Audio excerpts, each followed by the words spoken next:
We've integrated a new AI system that can do your job at 40% of the cost. With those cold words, Richard Weston leaned back in his ergonomic chair, not even attempting to mask his satisfaction. Emma Harrington sat frozen, her decade of dedication to Nexus Technologies condensed into a termination packet sliding across the polished mahogany desk. Security was already waiting outside. As they escorted her past the engineering department, Emma caught sight of Jason Miller and his team watching her final walk of shame, poorly concealed smirks on their faces. They had built the algorithm that was taking her jabond apparently, found her replacement amusing.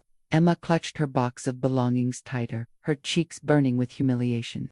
Little did they know, Emma had been quietly acquiring company shares for years, and today was the day she'd finally have a reason to use them. 3 years earlier, Emma had been accidentally copied on an email never meant for her eyes. She'd stared at her screen, reading and rereading the message from Richard to the engineering team. Project Phoenix II replacement for mid-level management budget approved. That night, Emma couldn't sleep. When dawn broke, she made 2 calls, one to her financial advisor and another to Margaret Winters, her former mentor at Nexus. They met at a quiet cafe far from the office. "They're building something to replace us," Emma said, sliding her phone across the table. Margaret glanced at the email, her expression unsurprised. "They pushed me out last quarter. Said it was restructuring, but I knew better." She handed back the phone. "What will you do?" "Fight back, but quietly." The next day, Emma began purchasing Nexus Technologies stock, small amounts at first, then larger as she sold her condo and downsized to a modest apartment. She set up alerts for any stock becoming available. Month after month, she diverted her savings, year-end bonuses, even her retirement fund into Nexus shares. "You're making yourself vulnerable," her financial advisor warned. "Putting everything into one company is the definition of high risk." "Sometimes the biggest risk is not taking one," Emma replied, authorizing another purchase. At work, she remained the perfect employer, arriving early, leaving late, exceeding targets. Meanwhile, she studied the company's financial structure, board composition, and shareholder agreements. During lunch breaks, she pored over business law articles and shareholder rights. At night, she tracked the development of Project Phoenix through discreet conversations with IT staff and engineering interns. 18 months in, Margaret invited Emma to her lake house for the weekend. "How's the collection coming?" Margaret asked as they sat on the dock, watching the sunset. 22%, Emma said. "But I'm running out of funds." Margaret swirled her wine glass thoughtfully. "I still have connections with some angel investors, people who might be interested in backing you, quietly." "Why would they help me?" "Because Richard has made enemies, Emma. His efficiency crusade has left a trail of discarded talent." Margaret set down her glass. "And because they believe in you." With Margaret's connections, Emma secured silent partners willing to front capita for more shares. They remained minority investors, with Emma maintaining controlling interest in the purchased stock. The arrangement was clear. When the time came, Emma would have the voting power. For 2 more years, she continued the slow accumulation. Every time Richard passed her in the hallway with a curt nod, every time she heard whispers about Project Phoenix, Emma reminded herself to be patient. 6 months ago, she'd noticed the engineers working late, their labs secured with new biometric locks. Jason Miller, the lead engineer, began attending executive meetings. Emma was pointedly excluded. Last month, Nexus's stock had dipped unexpectedly after an earnings call where Richard cryptically mentioned transformative automation. Emma leveraged the dip to purchase a significant block of shares. Her financial advisor had called in a panic. "Emma, you're now at 38%, any more and you'll trigger reporting requirements." She'd known then she was close, tantalizingly close, but needed a final push to reach controlling interest. She'd been calculating her next move when Richard's assistant had called to schedule today's performance review. Now, as Emma placed her box of belongings in her car trunk, her phone buzzed with a text from Margaret. "Heard what happened. Time to move," Emma replied with a single word, "almost." She had the strategy, she had the shares, she had the silent partners ready. All she had needed was the motivation to pull the trigger, and Richard had just provided it. Emma started her car, a strange calm settling over her. She was only a few percentage points away from having enough stock to take control. After 3 years of methodical planning and sacrifice, Her silent plan was about to become very, very loud. Emma's apartment felt smaller than usual as she placed her box of office belongings on the kitchen counter. A decade of achievements reduced to a potted plant, a framed degree, and a company award that now seemed like a cruel joke. She pulled out her laptop, her personal one, not the company device they'd confiscated, and opened a folder labeled Home Renovation Ideas. Inside were spreadsheets of Nexus stock purchases, investor agreements, and contingency plans. Her cat, Pixel, rubbed against her ankles, sensing her distress. Emma absently scratched behind his ears, mind racing through the calculations. She was close, so close to having enough shares, but not quite there. And now her income was gone. They couldn't have timed it better if they'd tried, she muttered. Emma moved to her living room window, staring out at the city skyline. Somewhere out there was the Nexus building where she'd spent countless late nights, sacrificed weekends, postponed vacations, where she'd ended her engagement to Daniel because she couldn't balance the relationship with her ambitions. "It's always worked with you, Emma," he'd said, placing the ring on her coffee table. "I need someone who's actually present in our life together." She'd let him walk away, convincing herself it was a necessary sacrifice for her career. Now that career lay in ruins, terminated by an algorithm. Her phone chimed with an incoming call. "Margaret, I heard what happened," her mentor said without preamble. "Those bastards." "I was so close," Emma replied, voice tight. "A few more months and I would have had enough shares." "What will you do now?" Emma sank onto her sofa. "I don't know. I've drained my savings. I've leveraged everything." "Fight back," Margaret said firmly. "You didn't come this far to give up now. With what resources? Call your investors. Tell them what happened. If they believed in you before, they'll double down now." Emma closed her eyes. "And if they don't, then we find new ones," Margaret replied with characteristic tenacity. "This isn't over until you say it is."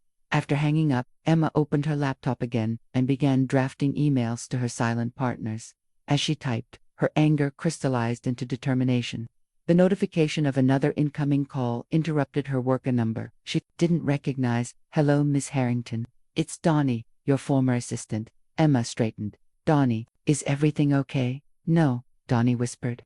"Look, I shouldn't be calling you, but the AI system they replaced you with, it's a disaster. It approved 3 conflicting schedules for the Miller account, double-booked the conference room for the board meeting, and somehow sent our quarterly projections to our competitors." "What? That's total chaos," Donnie finished. "Mr. Weston is trying to keep it quiet, but the engineering team is freaking out. They're working around the clock trying to fix it. Jason keeps saying they need more time, that it wasn't ready for full implementation." Emma's mind raced. "Why are you telling me this?" A pause. "Because what they did to you wasn't right. And because several of us might be next." After thanking Donnie, Emma sat motionless, processing this new information. Then she pulled out her phone and made 2 calls. The first to Victoria Reed, her largest silent partner, requesting an urgent meeting. The second to Margaret. "The AI is failing," Emma said without greeting. "Spectacularly, from what I hear." "That changes things," Margaret replied. "How quickly can you move?" "I need more capital." "Fast, I'll make some calls." "But Emma. Margaret hesitated. "Once you do this, there's no going back. Richard will fight dirty." "Good," Emma said, a cold resolve settling in her chest. "So will I." She ended the call and walked to her bedroom closet, pulling out the one designer suit she hadn't sold to buy more shares. As she laid it on the bed, her phone lit up with a text from Victoria. "Meeting confirmed. Tomorrow, 9 a.m., my office." Emma caught her reflection in the mirror, eyes bright with purpose, shoulders squared. The breaking point had arrived, not as defeat, but as catalyst. Tomorrow would begin the next phase of her 3-year plan. She returned to her laptop and opened a new document. At the top, she typed, "Nexus Technologies, restructuring proposal." Below it, she began outlining her vision for the company, one that valued human innovation alongside technological advancement, not as opposing forces. That as she worked through the night, the apartment grew dark around her, the glow of her screen illuminating her face as she typed faster, fueled by a clarity that had eluded her during the shock of her termination. By dawn, Emma had her pitch ready for Victoria. She had the numbers, the projections, the vision, and she had something Richard and his engineers had clearly forgotten in their rush to replace humans with algorithms. She had nothing left to lose. Victoria Reed's office occupied the top floor of a sleek downtown high-rise, with floor-to-ceiling windows offering a commanding view of the city. Emma arrived 15 minutes early, her portfolio tucked under her arm, and was immediately escorted to a minimalist conference room where Victoria was already reviewing documents. "Emma," Victoria said, rising to shake her hand, "I've been following the news about Nexus. Interesting timing." Victoria Reed was a legend in tech investment circles, sharp, unsentimental, with an uncanny ability to identify valuable opportunities others missed. At 55, she'd built her fortune backing companies that disrupted established industries. She was also known for her ruthlessness when deals went south. "Thank you for meeting on such short notice," Emma said, taking the offered seat. Victoria returned to her chair. "Your email mentioned urgency and opportunity." She folded her hands. "I'm listening." Emma opened her portfolio. "I need additional capital to purchase enough Nexus shares to secure controlling interest. Currently, I hold 38%, with the shares you and other silent partners have helped me acquire. I need to reach 51% before Richard Weston realizes what's happening. And why would I increase my investment now? Your termination changes the equation. It improves it," Emma countered, sliding across a document. "This is internal information about the AI system that replaced me. It's failing catastrophically, but Richard is hiding it from the board and investors." Victoria skimmed the document, her expression unchanged. "Source: my former assistant. I've verified it through 2 other contacts in different departments." Victoria leaned back. "Even if true, what makes you qualified to fix this? You're not an engineer." "No," Emma agreed. "I'm something more valuable, someone who understands both the technology and the human capital being wasted." She pushed forward another document. "This is my restructuring plan for Nexus. It redirects the AI development toward augmentation, rather than replacement." Victoria flipped through the pages, her eyes narrowing. "Ambitious.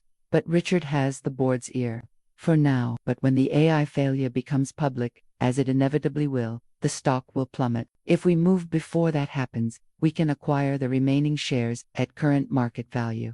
After it, will be chaos." Victoria studied Emma's face. "This feels personal." "Emma." "It is," Emma admitted. "But that doesn't make it unsound business." Victoria tapped her fingers on the table, then abruptly stood and walked to the window. For several long moments, she stared out at the city skyline. "Why Nexus?" she finally asked. "With your qualifications, you could have found another position elsewhere. Why risk everything?" Emma joined her at the window. "Because Nexus is just the beginning. If their replacement strategy succeeds, other companies will follow. This isn't just about my job, it's about establishing ethical guidelines for AI implementation that the entire industry will have to acknowledge." Victoria turned to face her. "You're fighting for a principle. I'm fighting for balance. Technology should enhance human potential, not eliminate it." Victoria's eyes narrowed. "And the engineers who built the system that replaced you, what happens to them under your leadership?" Emma met her gaze steadily. "They face the consequences of their creation just as I did." A thin smile crossed Victoria's face. "Revenge, then justice," Emma corrected. "And course correction." Victoria returned to the table and pulled out her tablet. After tapping through several screens, she looked up at Emma. "I'll increase my investment on 3 conditions. First, I want a seat on the board. Second, once you secure control, I expect quarterly reviews of your progress against the restructuring plan. Third," she paused, "this stays quiet until we've secured enough shares. No leaks, no hints, no warnings to old colleagues." Emma nodded, agreed. "One more thing," Victoria added, her voice cooling. "If this fails, or if the AI issue isn't as severe as you've indicated, I'll pull my support completely. And in this industry, that would be problematic for your future prospects." "It won't fail," Emma said with quiet certainty. Victoria studied her for a moment longer, then extended her hand. "Then let's proceed, Ms. Harrington. You have 48 hours to acquire the necessary shares before I reconsider." As Emma left the building, her phone chimed with an alert. Victoria had already transferred the first installment of funds to their holding company. Emma quickly called her broker and issued instructions to begin purchasing small blocks of Nexus stock through various shell entities to avoid detection. The game was on, and the clock was ticking. She had 2 days to take control of the company that had discarded her. before Richard could realize what was happening and block her move. 2 days to transform from terminated employee to company owner. Emma hailed a taxi, her mind already calculating the next steps. As the car pulled away from Victoria's building, she allowed herself a small, satisfied smile. The hunter was about to become the hunted. Over the next 48 hours, Emma barely slept. Her apartment became command central, with 3 laptops tracking different aspects of their share acquisition strategy. Margaret joined her, bringing food and coffee while monitoring market reactions. Emma's broker executed a series of staggered purchases through various holding companies and trusts, carefully structured to stay below reporting thresholds. By the end of the first day, they had acquired an additional 6%. Richard hasn't noticed yet, Margaret observed, checking her industry contacts. The market thinks it's just institutional investors adjusting positions. Emma nodded, eyes fixed on the trading screen. We need another 7% to cross the threshold. Victoria's contacts at the investment banks are helping, Margaret said. But we'll need to move faster tomorrow. People are starting to notice the pattern. The second day brought complications. Around noon, Emma's broker called with troubling news. Someone's trying to block our purchases, he reported. Multiple sell orders have been mysteriously cancelled, just as we tried to execute. Emma felt a chill. Richard knows. She immediately contacted Victoria, who made several calls to her connections at major investment firms. Within an hour, they had secured commitments for enough proxy votes to push them over the 51% threshold if they could formalize the agreements before Richard consolidated his defense. Emma drafted the proxy documents while Margaret coordinated with their legal team. By 4 p.m., with the market closing in an hour, they were still 3% short of their goal. We need a distraction, Emma decided, dialing Danny's number. 20 minutes later, Nexus's internal communications system experienced an accidental mass email revealing partial details of the AI system's failures. As executives scrambled to contain the information leak, Emma's broker executed their final purchases. The market reacted to the leaked information with a minor sell-off enough to create the inventory of shares they needed. At 4:58 p.m., Emma received confirmation. They had secured controlling interest in Nexus Technologies, filed the disclosure documents. She instructed her legal team and requested an emergency board meeting for tomorrow morning. As Emma hung up, Margaret handed her a glass of champagne. Congratulations, CEO. Emma shook her head. Not yet. Richard won't go quietly. As if on cue, her phone rang with a number she instantly recognized. Richard Weston. You think you're clever, he said without preamble, his voice tight with controlled fury. This little stock maneuver won't work. It already has, Emma replied calmly. The disclosure documents are being filed as we speak. I own controlling interest in Nexus now. Richard, the board won't stand for this. The board serves at the pleasure of the majority shareholder, which is now me. Emma kept her voice even. I've called an emergency meeting for tomorrow at 9 a.m. I suggest you prepare to hand over your access codes and security clearance. A long silence followed. You have no idea what you're doing, Emma. Running a tech company isn't like managing a department. You're right, Emma agreed. It requires vision beyond the next quarterly report. Something you seem to have lost along the way. Richard's laugh was cold. You think this is about vision? This is business. Eliminating inefficiencies. Cutting dead weight, like me. Especially like you. Replaceable middle management, hanging on through office politics rather than innovation. Emma's grip tightened on her phone. Then you shouldn't be concerned about my leadership. If I'm as ineffective as you believe, the company will fail, and you'll be vindicated. You won't get the chance to fail, Richard said. I'll fight this every step of the way. I'm counting on it, Emma replied, then ended the call. Margaret raised an eyebrow, but sounded pleasant. He's panicking, Emma said, setting down her phone, which means we need to move quickly before he can mobilize resources against us. They worked through the night, preparing for the board meeting. Emma reviewed company bylaws, executive contracts, and the most recent financial reports. By dawn, she had a comprehensive presentation ready for the board, outlining both the AI system's failures and her plan to redirect the company. As Emma dressed in her power suit, Margaret handed her a small box. What's this? Open it, Margaret urged. Inside was a sleek silver pen engraved with Emma's initials. For signing your first directives as CEO, Margaret explained. I had it made months ago. I always knew you'd get here. Emma hugged her mentor tightly. Thank you for believing in me. At 8:30 a.m., Emma entered the Nexus building for the first time since her termination. Victoria and their legal team beside her. Employees stared as she walked through the lobby, whispers following in her wake. The security guard who had escorted her out just days before now stood frozen, uncertain whether to stop her. Emma headed directly to the boardroom on the top floor, where directors were already gathering, faces tense with confusion. Richard stood at the head of the table, flanked by company lawyers and Jason Miller, whose shocked expression confirmed he hadn't expected to see Emma again, certainly not like this.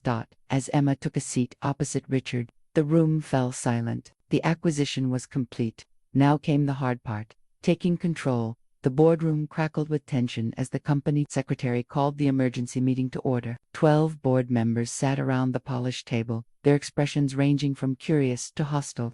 Richard remained standing, his knuckles white against the table's edge.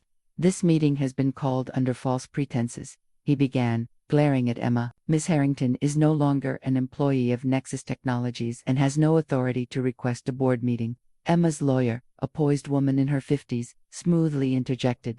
On the contrary, Ms. Harrington, as the majority shareholder of Nexus Technologies, has every right to call this meeting. The SEC filings were completed yesterday evening. A murmur rippled through the room. One of the board members, an older man with silver hair, leaned forward. Is this true? Ms. Harrington has acquired controlling interest. Victoria Reed stepped in. Yes, Mr. Chandler, through a combination of direct ownership and proxy agreements. Ms. Harrington now controls 51.6% of outstanding shares. Richard's face flushed. This is corporate raiding. She's exploited inside information. All acquisitions were legal and properly disclosed. Emma's lawyer countered. Ms. Harrington began purchasing shares 3 years ago, long before any impropriety could be claimed. The board chair, Dr. Eliza Tam, tapped her pen against her notepad.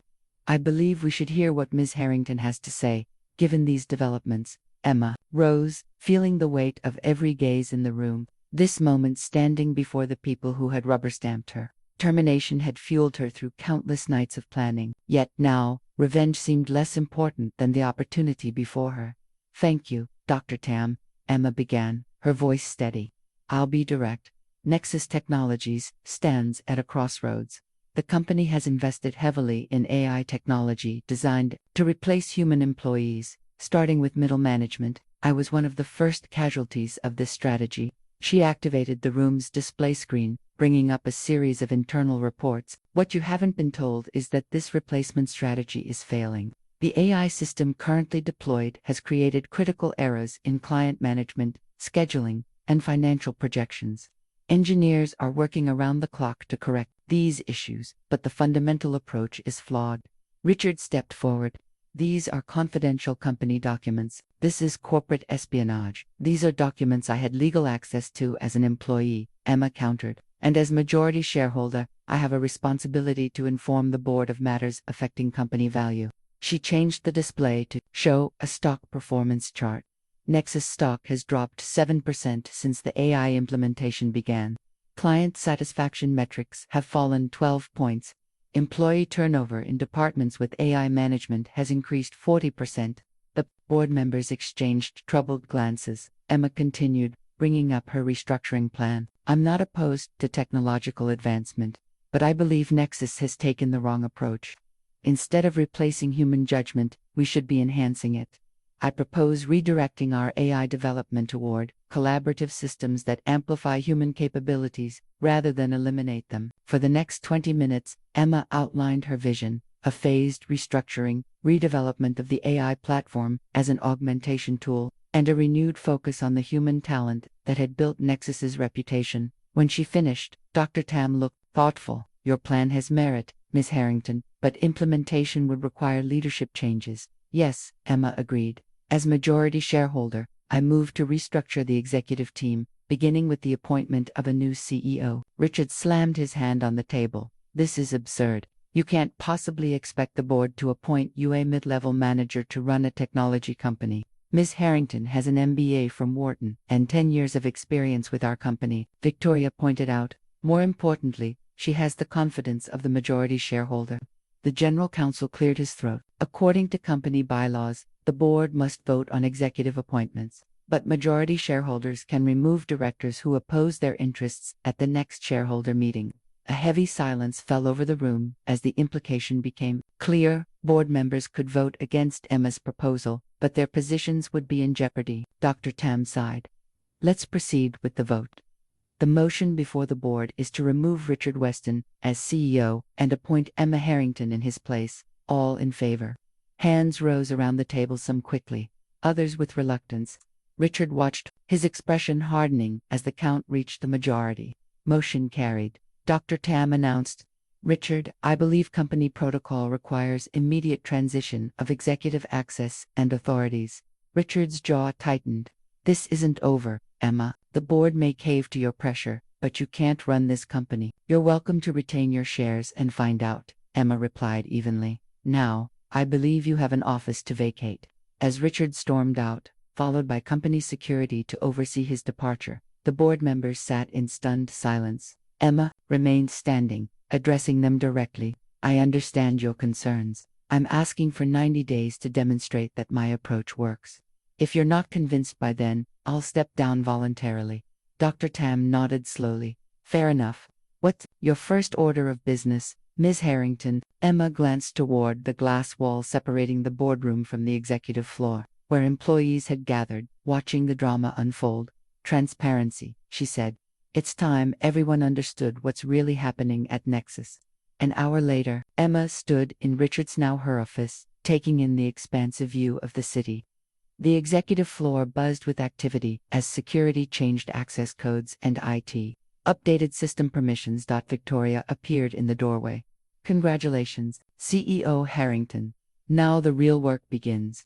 Emma turned from the window, her expression determined. First thing tomorrow, I want a full assessment of the AI system's failures, and I need to meet with the engineering team, especially Jason Miller. Planning to fire them all? Victoria asked, her tone neutral. Emma shook her head. Not all of them. Some deserve a chance to fix what they've broken. She ran her hand along the edge of the desk that was now hers.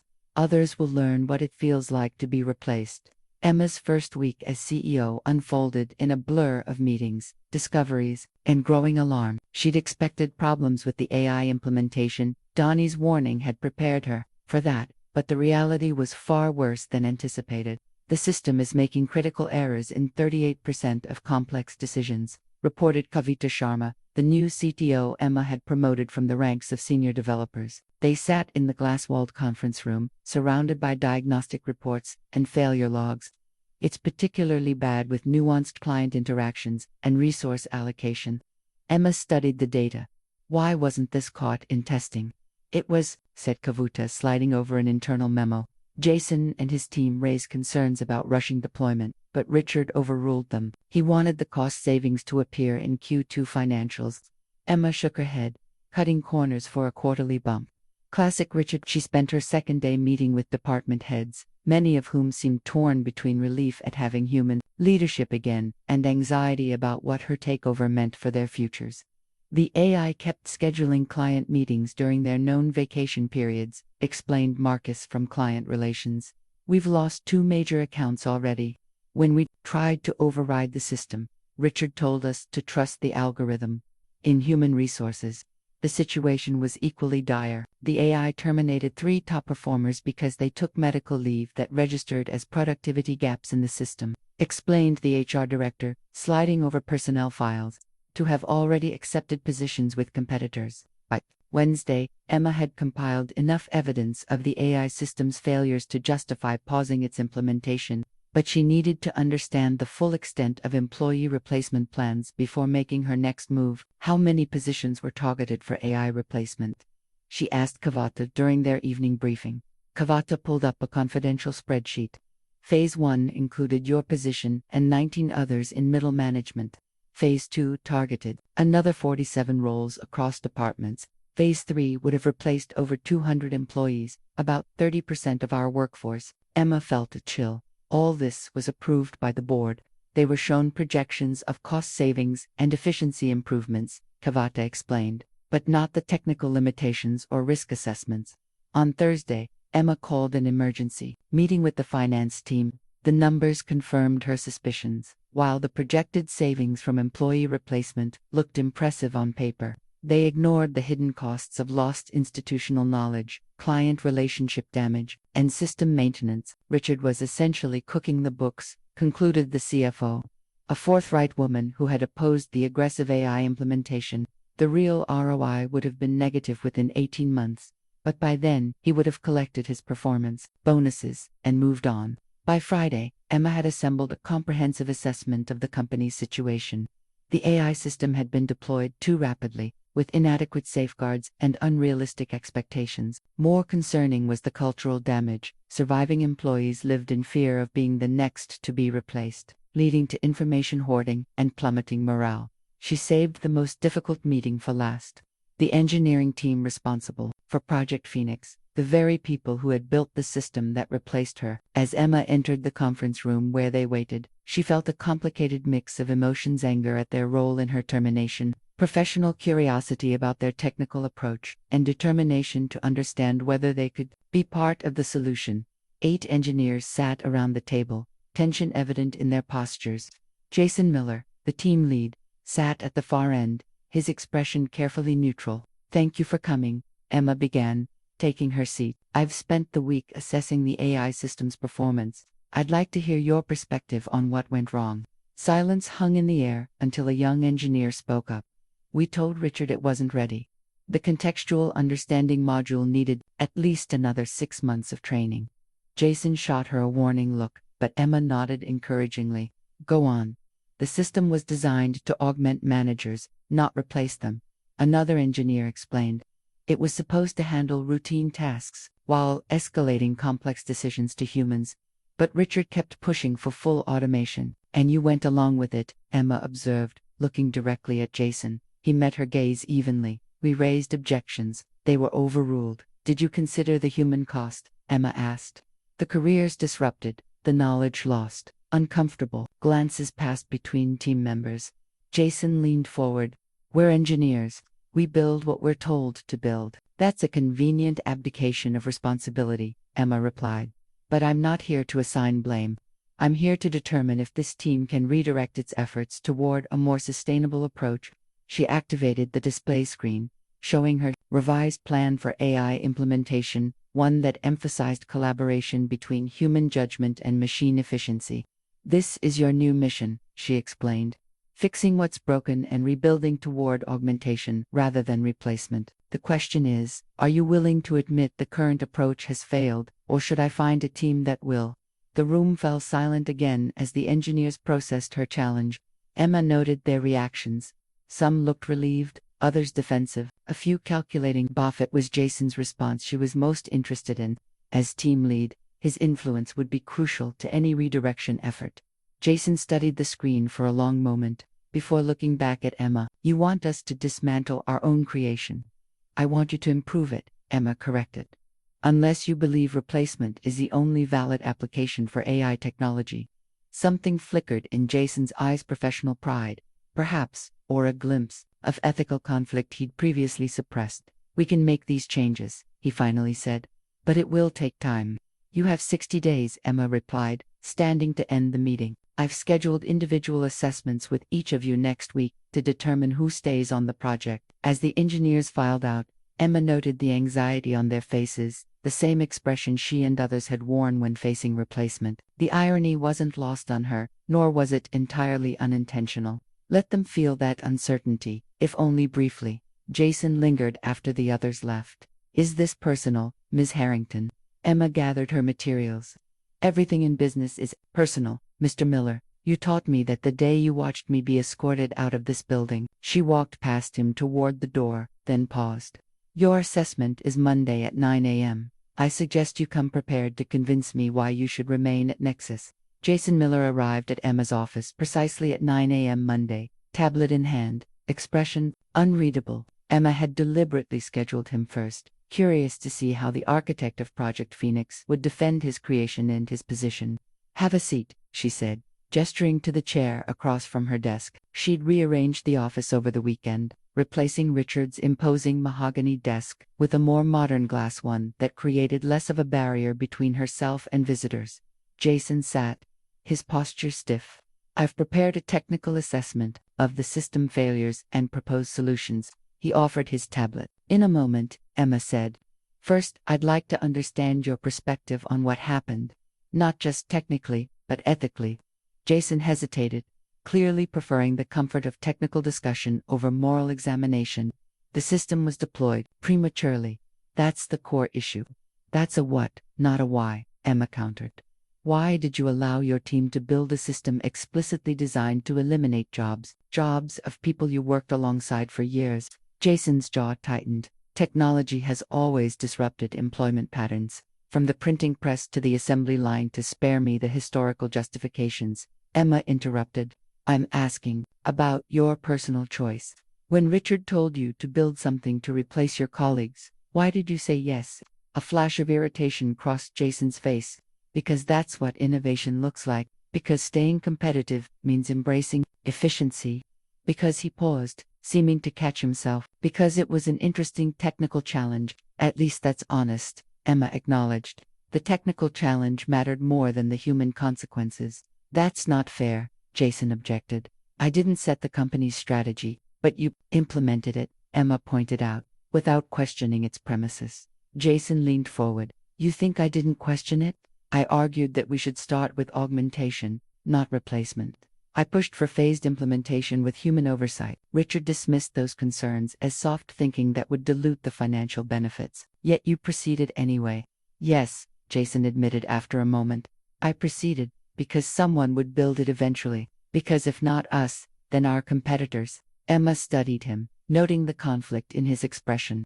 And now that you've seen the results of your work, Jason's professional facade cracked slightly. It's not what I intended.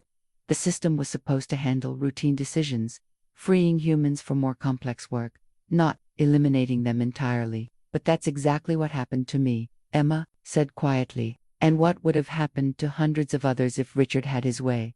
Jason looked away. I didn't know you personally. You were just a position on an organizational chart. That's the problem, isn't it? Emma observed. When people become abstractions, it's easier to replace them. An uncomfortable silence settled between them. Finally, Jason handed her his tablet. These are my recommendations for recalibrating the system. It would shift from replacement to collaboration, with human oversight for all complex decisions.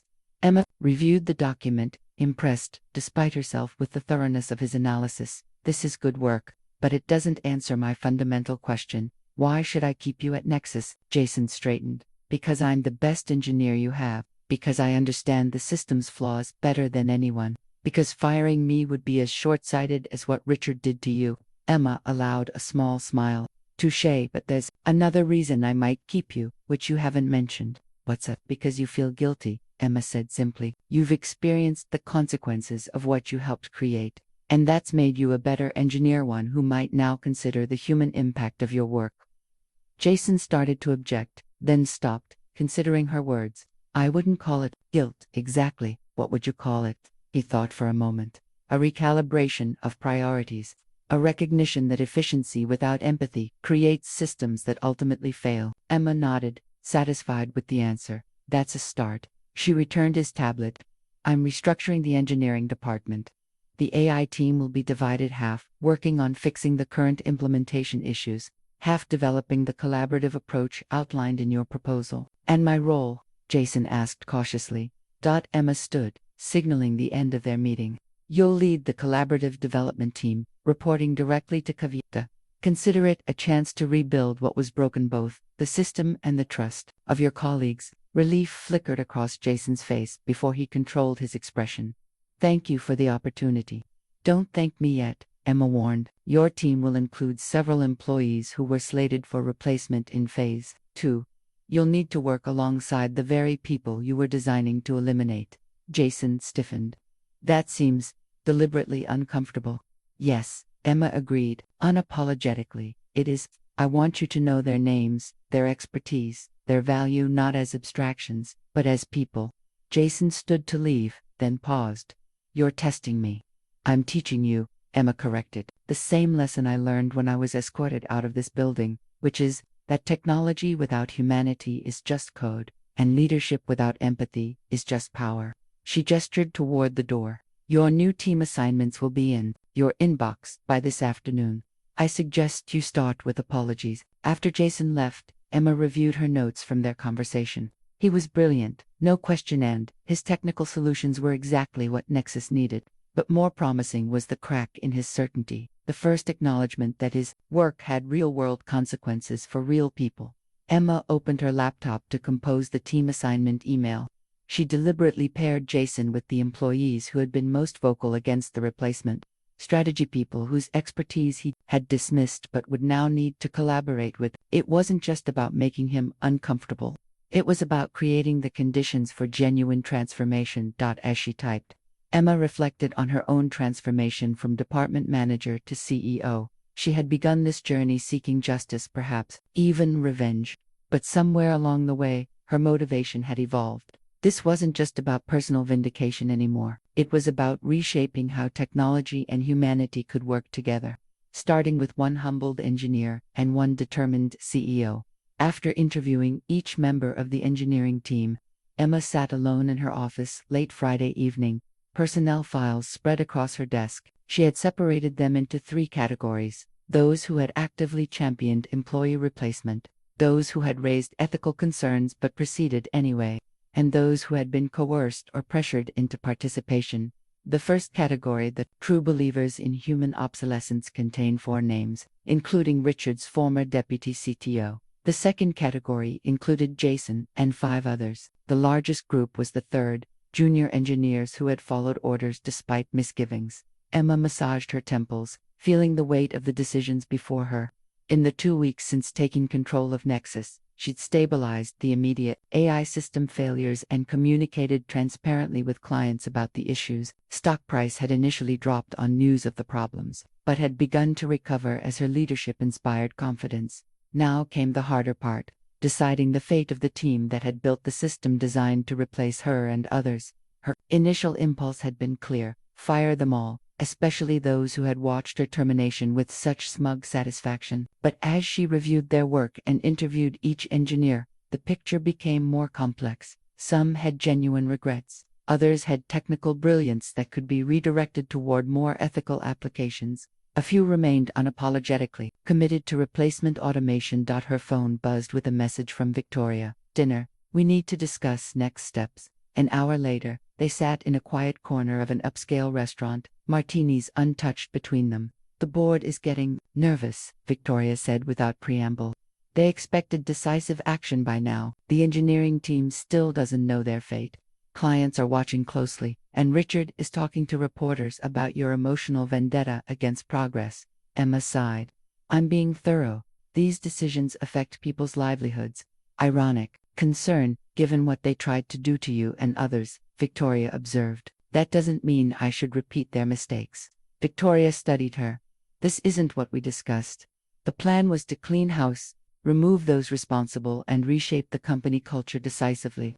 Plans evolve based on new information, Emma replied. Some of these engineers were following orders, others have valuable skills we need, and some eagerly designed a system to eliminate their colleagues. Victoria reminded her, those, at least, must go for both practical and symbolic reasons. Emma nodded slowly. I've identified for who led the replacement initiative. They'll be terminated. Good, Victoria said, finally taking a sip of her martini. And the rest? Reassigned. Jason leads the collaborative AI development team. The others will be distributed based on their skills and demonstrated ethical judgment. Victoria set down her glass.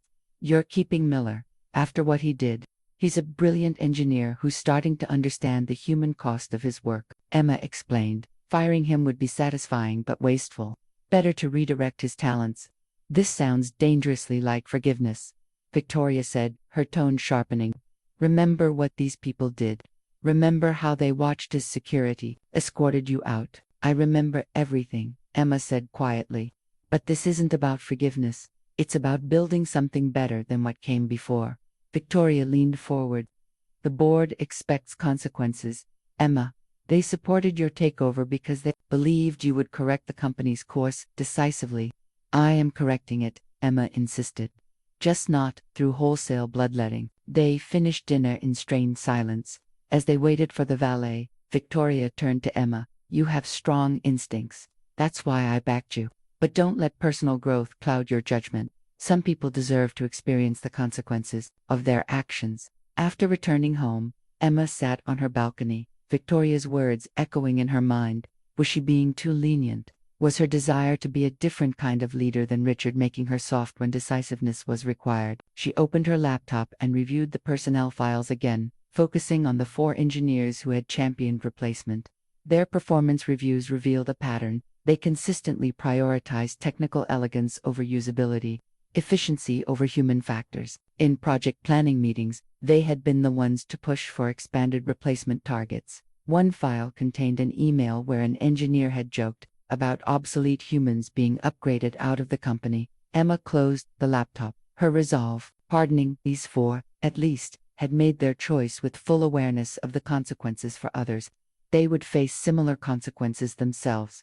For the rest, including Jason, she would offer a path to redemption through action, not words. They would need to prove their commitment to a more balanced approach through their work and their treatment of colleagues. By midnight, Emma had finalized her restructuring plan for terminations, 6 reassignments with probationary periods, 7 promotions for engineers who had tried to raise ethical concerns, a new ethics committee with representatives from every department, and a company-wide meeting on Monday to announce the changes. As she prepared for bed, Emma received a text from Margaret. Decision made. Yes, Emma replied. Not what I originally planned, but what the company needs. That's why you're the CEO, came Margaret's response. Leadership isn't about revenge, it's about vision. Emma smiled at her mentor's wisdom. Her takeover had begun as a quest for justice, perhaps even revenge, but somewhere along the way, it had evolved into something more important, a chance to demonstrate a different approach to leadership and technology, one that valued human contribution alongside innovation. Monday's announcement would send that message clearly, for engineers would experience the same abrupt termination they had designed for others. The rest would have a chance to rebuild what they had broken. And every employee would understand that at Nexus Technologies, people were no longer seen as replaceable parts. Emma set her alarm for 6 a.m. Tomorrow would be a long day of preparation. By Monday afternoon, everyone at Nexus and soon the entire industry would understand her vision for the future of human AI collaboration. It wasn't the revenge she had initially imagined. It was something better, true systemic change. Monday morning arrived with a buzz of nervous energy throughout Nexus headquarters. Emma had scheduled an all-hands meeting for 10 a.m., and speculation ran rampant about what changes the new CEO would announce. The company cafeteria hummed with whispered conversations and anxious glances toward the executive floor. Emma stood in her office, reviewing her presentation one final time. Victoria and the board members had already taken their seats in the front row of the company auditorium. Security personnel were positioned discreetly near the 4 engineers slated for termination, ready to escort them out after the announcement, just as they had escorted Emma weeks earlier. The auditorium is at capacity, Donnie reported, now serving as Emma's executive assistant. Livestream is set up for remote employees. Emma nodded, straightening her blazer. And the termination packets on your podium, along with the reorganization announcements. Thank you, Donnie. Emma took a deep breath. Let's go. The auditorium fell silent as Emma walked onto the stage. Hundreds of faces turned toward her, some hopeful, others fearful, all uncertain. She spotted Jason in the middle rows, his expression carefully neutral. In the back stood the engineering team, clustered together like a nervous herd. Good morning, Emma began, her voice steady. 3 weeks ago, I was escorted from this building after being informed that my position had been replaced by an AI system developed here at Nexus. Today, I stand before you as CEO, not through some corporate magic trick, but because I spent 3 years preparing for a moment I hoped would never come. She paused, letting her words settle. The AI replacement initiative was presented to the board as innovation. In reality, it was a short-sighted strategy that prioritized quarterly numbers over sustainable growth. The system failed because it attempted to replace human judgment rather than enhance it. Emma clicked to her first slide, showing the system failure metrics. These are the results: declining client satisfaction, increased error rates, and a company culture paralyzed by fear. This is what happens when we view people as costs to be eliminated rather than assets to be developed. She moved to the next slide, displaying her restructuring plan. Today marks a new direction for Nexus Technologies. We will redirect our AI development toward collaborative systems that enhance human capabilities rather than replace them. We will rebuild client relationships damaged by system failures, and we will create a company culture that values both innovation and humanity. Emma picked up the 4 red folders from the podium. This redirection begins with accountability. For members of our engineering team, actively championed employee replacement, dismissing ethical concerns, and celebrating the elimination of their colleagues' positions. They designed a system intended to make hundreds of you obsolete. She named the 4 engineers, including Richard's former deputy CTO. Security moved toward them as she continued. Just as you designed systems to replace others without consideration for their value or humanity, you are now being replaced, effective immediately. Security will escort you to collect your belongings and exit the building. A shocked murmur rippled through the audience as the 4 engineers were approached by security. One protested loudly, another looked stunned, the third seemed resigned, and the fourth, the deputy CTO, glared at Emma with undisguised hatred as he was led toward the exit. Emma waited until they had left before continuing. That was the difficult part. Now, for the constructive changes. She clicked to the next slide. The AI team will be restructured into 2 groups. The first will address immediate system failures affecting our clients. The second will develop our new collaborative AI approach. She outlined the new team structures, including the reassignments and promotions. When she announced Jason as lead of the collaborative development team, surprised glances shot in his direction. Some of you may question this decision, Emma acknowledged, but transformation requires both accountability and opportunity for growth. Those who designed the replacement system must now work to rebuild something better alongside the very people they once sought to replace. Emma moved to her final slide, displaying the new company vision statement. Nexus Technologies, advancing human potential through collaborative innovation. This is not merely a slogan, she emphasized, it's a commitment. Every technological decision will be evaluated not just for efficiency or cost savings, but for how it enhances human capabilities and improves working conditions. She announced the formation of the Ethics Committee, with representatives from every department and level of the company. She revealed plans for bringing back select employees who had been terminated under the AI replacement initiative. Finally, she introduced a new profit-sharing program that would ensure all employees benefited from productivity improvements, rather than being threatened by them. The transition won't be easy, Emma concluded. We have client relationships to rebuild, systems to redesign, and trust to restore, but I believe in what we can accomplish together, humans and technology working in genuine collaboration. As she stepped away from the podium, the auditorium remained silent for a long moment. Then, from somewhere in the middle rows, applause began. It spread hesitantly at first, then with growing confidence until most of the room had joined in. Not everyone applauded. Emma noted pockets of resistance: engineers who had lost colleagues, executives who had supported Richard's vision, employees still uncertain about their futures. This wasn't a fairy tale ending with universal celebration. It was the complicated beginning of a difficult transformation. That as the meeting dispersed, Emma noticed Jason standing alone, watching colleagues either avoid him or approach with cautious questions. Their eyes met briefly across the auditorium. Emma gave him a small nod, not of friendship or forgiveness, but of expectation. He had helped create the problem. Now, he would help solve it. Back in her office, Emma found Victoria waiting. Decisive enough for you? Emma asked. Victoria smiled thinly. The terminations made your point. But putting Miller in charge of the new development, that's still a risk.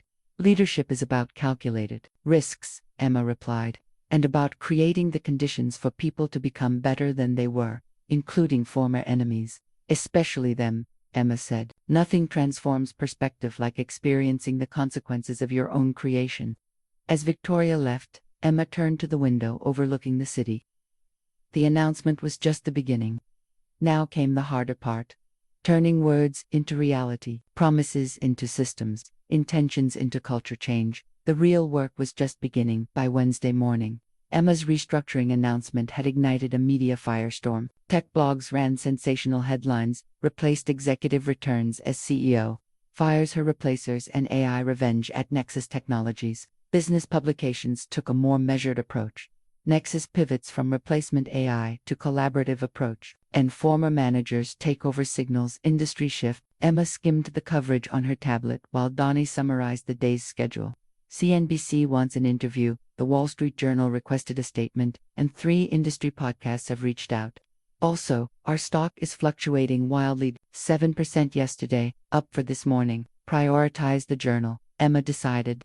We need thoughtful coverage, not sound bites. And get investor relations to prepare a stabilizing statement. Her phone buzzed with a text from Margaret. Turning on CNBC now, someone's talking about you. Emma switched on the office television to find Richard Weston being interviewed, his expression grave as he addressed the anchor. Emma, actions represent a dangerous step backward for technological progress, he was saying. Her emotional response to being replaced executing what amounts to a corporate coup and then firing talented engineers reveals this as a personal vendetta, not a business strategy. The anchor nodded sympathetically. Critics suggest Ms. Harrington lacks the technical expertise to lead a technology company. How do you respond? Richard's smile was thin. Leading innovation requires embracing change, not fighting it. The future belongs to companies willing to implement automation throughout their organizations, not those clinging to outdated human-centric models. Emma muted the television as Donnie entered with coffee. Richard's busy this morning. He's been calling board members too, Donnie reported. Trying to sow doubt about your leadership. Expected, Emma replied, turning to her computer as a notification appeared. What's unexpected is this. She opened an email from a Nexus employee, whose name she didn't recognize. It contained a single line. Thank you for giving us hope again. Below were dozens of similar messages forwarded from colleagues. More surprising emails followed throughout the morning. Former employees reached out, asking if they might be considered for returning to Nexus under the new leadership. Clients who had been considering leaving contacted their account managers to express cautious optimism about the company's redirection. By afternoon, Emma was in back-to-back meetings with department heads, reviewing transition plans and addressing concerns. The mood was mixed energy and hope, tempered by uncertainty and lingering fear. Sales team morale is improving, reported the sales director, but clients want proof, not promises. They need to see the collaborative approach working. R&D is split, said another executive. Half the team is excited about the new direction. The other half worries we're abandoning cutting-edge work for PR reasons. Emma listened, took notes, and addressed each concern directly. We're not abandoning innovation. We're redefining it to include human well-being, alongside technical advancement. Both can coexist. In fact, they must. As the day progressed, Kava brought unexpected news from the engineering floor. Jason called an impromptu meeting this morning. He publicly acknowledged his role in the replacement system and took responsibility for its failures, technical and ethical. Then he outlined his vision for collaborative AI development and asked for the team's help in getting it right. This time, Emma raised an eyebrow. How was it received? Mixed, Kavita admitted. Some engineers walked out, but others stayed, including several who were targeted for replacement in Phase 2. They're cautiously engaging. Progress, Emma noted. Difficult but real. By evening, Emma was reviewing the company's stock performance with the CFO when Victoria called. Have you seen the market close? We're down 3% for the day. Expected volatility, Emma replied. The restructuring announcement creates uncertainty. Richard is using that uncertainty, Victoria warned. He's been meeting with investors, positioning your leadership as a temporary setback in the inevitable march toward full automation. Some are listening, Emma sighed. Also expected. We'll answer with results, not rhetoric. After ending the call, Emma found Jason waiting outside her office, tablet in hand. Do you have a moment? He asked, uncharacteristically hesitant. Emma gestured him and, how's the team responding? Better than I expected, worse than I hoped, he admitted. Taking a seat, some engineers see the collaborative approach as a professional challenge, how to enhance human capabilities rather than replace them. Others view it as a step backward. And you, Jason considered the question. I'm finding it's a more interesting problem, technically speaking. Replacement is binary, automate or don't. Collaboration requires nuance, understanding context, amplifying human strengths while compensating for limitations. A harder challenge, Emma noted. Yes, Jason agreed, and potentially more rewarding. He handed her his tablet. My team has developed initial frameworks for the collaborative system. We'd like your input before proceeding further. Emma reviewed the proposal, noting the careful attention to human AI interaction points and the emphasis on keeping humans in control of key decisions. This is promising. How quickly can you produce a prototype? 4 weeks for a limited test version, Jason said. If it performs well, we could begin client implementation by quarter's end. Emma nodded. Make it happen.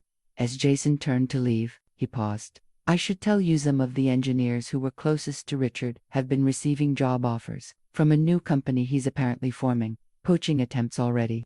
He's moving faster than I anticipated. Several have accepted, Jason continued. Others are waiting to see how our new approach develops, including you, Emma asked directly. Jason met her gaze. I'm still here, aren't I? After he left, Emma stared out at the darkening skyline, processing the day's developments. Richard was already mobilizing opposition. The stock was volatile, and the company remained divided. Yet, alongside these challenges, she'd seen the first signs of genuine transformation, from Jason's unexpected leadership to the hopeful messages from employees. The path forward would not be smooth. Richard would continue attacking her leadership, investors would demand immediate results, and the cultural shift would face resistance. But for the first time since taking control, Emma felt certain they were moving in the right direction. Her phone buzzed with a text from Margaret. Dinner. You look like you could use a friend after today's chaos. Emma smiled and grabbed her coat. The battle for Nexus's future was just beginning, but tonight, at least, she wouldn't face it alone. Over the following month, Emma implemented her vision for Nexus methodically, despite ongoing resistance and external pressure. Each morning began with a review of progress metrics, client satisfaction, system performance, employee engagement, and each evening ended with planning sessions for the next day's challenges. The most symbolic moment came when Emma personally called 5 former employees who had been replaced by the AI system, offering them positions in a newly created client experience department. We need people who understand our clients as humans, not data points, she explained to Thomas, a 10-year veteran who had been terminated 2 months before Emma. Your institutional knowledge is invaluable. Why should I come back? Thomas asked bluntly. How do I know I won't be replaced again when the next efficiency trend hits? Because the company has new leadership, new values, and new safeguards, Emma replied. And because I've been in your position. I know exactly what it feels like to be treated as disposable. 4 of the 5 accepted her offer.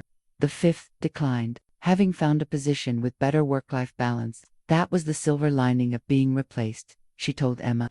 I finally prioritized my family. Emma took the lesson to heart, implementing flexible scheduling options as part of the company's cultural reset. Balance makes us better thinkers, she explained to skeptical executives.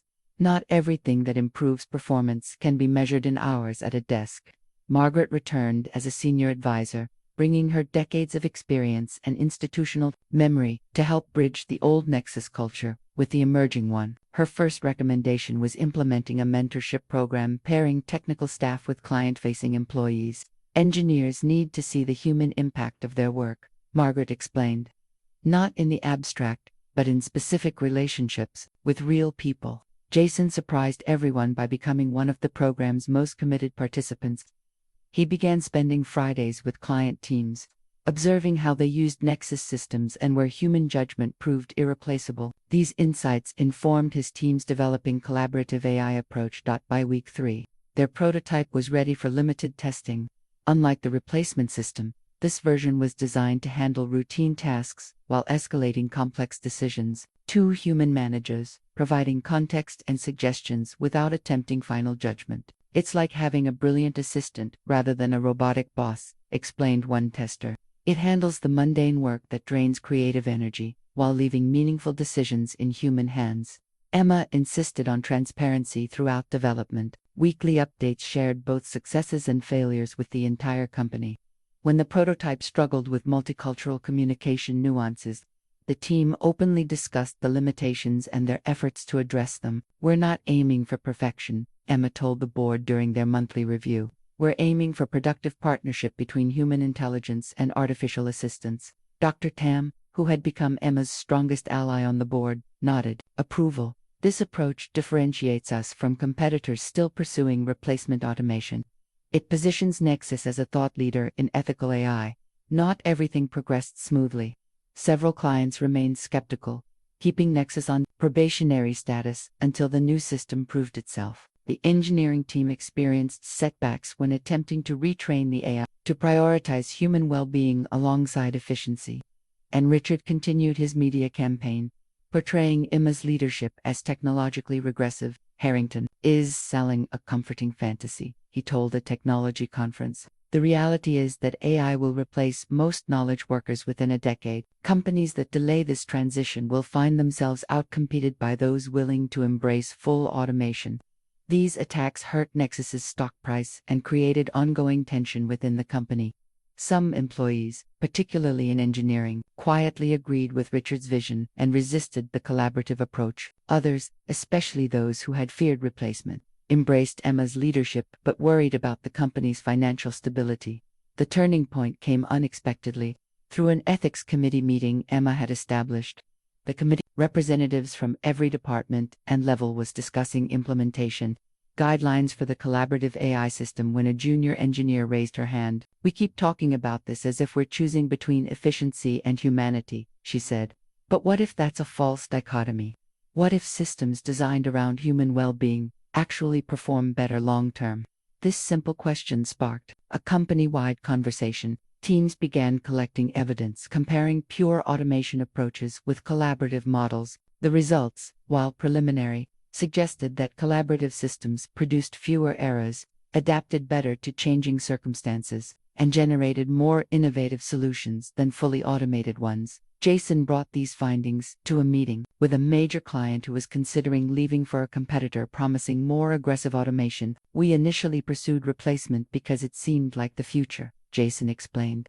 "What we've learned is that the real future lies in partnership, machines handling what they do best, humans providing what automation can't replicate: contextual understanding, ethical judgment, creative problems." The client, impressed by Jason's candor and the data supporting the collaborative approach, not only stayed with Nexus but expanded their contract to include developing similar systems for their own operations. This success catalyzed others. 3 more major clients committed to the new direction. Several engineers who had left for Richard's new venture returned, disillusioned by his single-minded focus on human replacement. The stock price, after weeks of volatility, began a steady climb.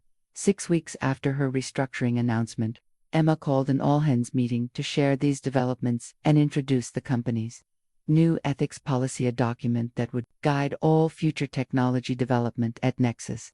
"When I took control of this company, many assumed it was about revenge," Emma acknowledged to the gathered employees. "In truth, it began that way, but it has become something more important, a proving ground for a different approach to innovation, one that values human contribution alongside technological advancement." She introduced the former employees who had returned, the clients who had recommitted, and the engineers who had transformed their thinking. Last, she called Jason to the stage, acknowledging his pivotal role in developing the collaborative system. "Leadership isn't about being right from the start," Emma concluded. "It's about being willing to learn, adapt, and grow." Nexus is becoming a different company than it was 3 months ago, not despite our challenges, but because of how we faced them together. As applause filled the auditorium, Emma caught Victoria's eye in the front row. Her early investor and most demanding critic gave her a small nod of approval, the first acknowledgement that Emma's more balanced approach might succeed not just ethically, but financially as well. The redemption of Nexus had begun, not through the wholesale changes Emma had initially imagined, but through the harder, messier work of cultural transformation, one employee, one client, one decision at a time. The first warning arrived on a Tuesday morning, 8 weeks into Emma's leadership.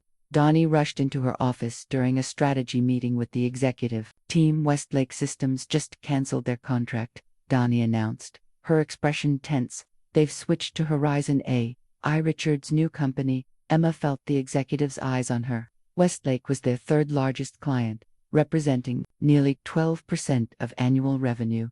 "Did they give a reason?" Emma asked, keeping her voice steady. "Their CTO said, Horizon offered more aggressive automation with guaranteed cost reductions of 30%. Donnie handed Emma the termination notice. They've already begun the transition. Emma scanned the document, noting Richard's digital signature as CEO of Horizon AI. The timing was deliberate, just as Nexus was gaining momentum with its collaborative approach. Contact Westlake's CEO directly, Emma instructed. Request a meeting before the transition proceeds. And get me everything we have on Horizon's technology. As the executives filed out, each tasked with damage control responsibilities, Victoria called. "I just heard about Westlake," she said without greeting. "This isn't an isolated incident.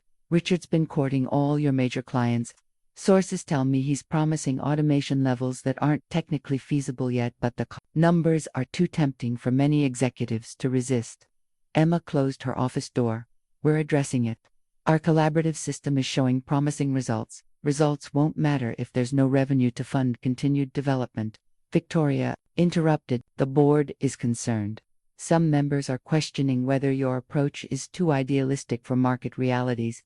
After the call, Emma gathered her crisis management team: Pavetta, the CFO, the sales director, and Jason. They worked through lunch, developing a response strategy for Richard's aggressive competitor moves.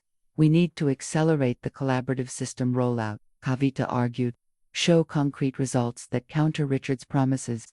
"The system isn't ready for full deployment," Jason cautioned. "We're still addressing contextual decision-making issues, then fix them faster." The sales director snapped. "We're hemorrhaging client interest." As tensions escalated, Emma's phone chimed with an urgent message from IT security. "Unusual system activity detected. Possible breach in development servers." Emma excused herself to call the security director, who confirmed the worst: "Someone's accessing proprietary code from our collaborative AI project. The intrusion is sophisticated, likely an inside job.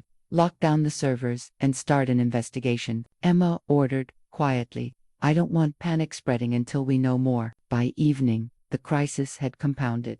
2 more clients were considering cancellation. The potential data breach had been confirmed, and preliminary analysis suggested the intruder had accessed core algorithm files from the collaborative system. Emma called an emergency meeting with Kavita and Jason. "The breach originated from engineering section B," Kavita reported grimly. "Someone with high-level access has been copying development files for at least 3 weeks. Do we know who?"